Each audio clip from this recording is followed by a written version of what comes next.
जय हिंद, नमस्कार। I hope कि आप सब अच्छे होंगे। आज का हमारा टॉपिक है सामान्य हिंदी का। सामान्य हिंदी में आज पढ़ेंगे हम द्वित व्यंजन क्या होते हैं।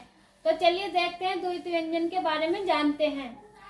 द्वित व्यंजन क्या है?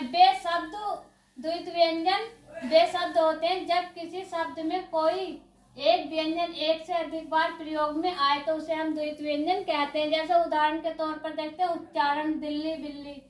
तो उच्चारण में चे 2 बार प्रयोग हुआ है और दिल्ली में ले, और बिल्ली में भी 2 बार ले 2 बार प्रयोग हुआ। अब कुछ बच्चे कहते हैं कि आनंद में द्वित व्यंजन होगा, तो आनंद में द्वित व्यंजन नहीं होगा। क्यों नहीं होगा? जैसे कि हमने न को तोड़ा तो न प्लस ए और प्लस न आता है, तो बीच में एक स्वर का प्रयोग होता है यहाँ पर, इसलिए आनंद जो है द्वित व्यंजन नहीं होगा। अब आगे बात करते हैं हम संयुक्त वर्ण की या संयुक्त अक्षर की। इससे पहले हमने पढ़ा था संयुक्त स्वर और संयुक्त व्यंजन के बारे में। अब हम पढ़ेंगे संयुक्त वर्ण या संयुक्त अक्षर के बारे में।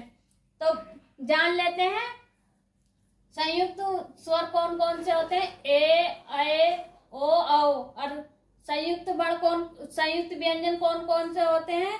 तो छ, त्र, ज्ञ, श्र, ये होते हैं हमारे संयुक्त स्वर। अब बात कर लेते हैं संयुक्त वर्ण क्या है। जब कोई भी व्यंजन 2 बार आए तो उसे संयुक्त वर्ण कहलाते हैं। जैसे उदाहरण में सत्य, ब्रह्म और विद्या और कर्म।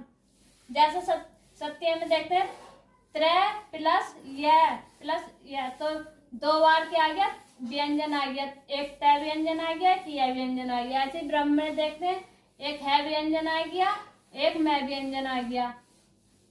और ऐसे विद्या में द व्यंजन आ गया और यह व्यंजन आ गया। और ऐसे कर्म में र व्यंजन आ गया और मैं व्यंजन आ गया। तो अब बात कर लेते हैं कि हम यहाँ पर द के रूप और देख लेते हैं। द से कौन कौन से शब्द बन सकते हैं। तो एक जैसे द के रूप बात करते हैं हम, तो जैसे उद्देश्य लिखते हैं, उद्देश्य। तो उद्देश्य क्या, कौन कौन से शब्द से? तो ये 2 शब्द प्लस द से उद्देश्य ये वाला शब्द बनता है, तब यह उद्देश्य लिखा जाता है। और ऐसे अब बात करते हैं जैसे हम क्या को आधा ऐसे लिखते हैं और ख को आधा ऐसे लिखते हैं और ग को आधा ऐसे लिखते हैं। अब हम इन्हें लिखते क्यों हैं, यह हम बात इससे अगली वीडियो में देखेंगे कि हम इन्हें आधा क्यों लिखते हैं।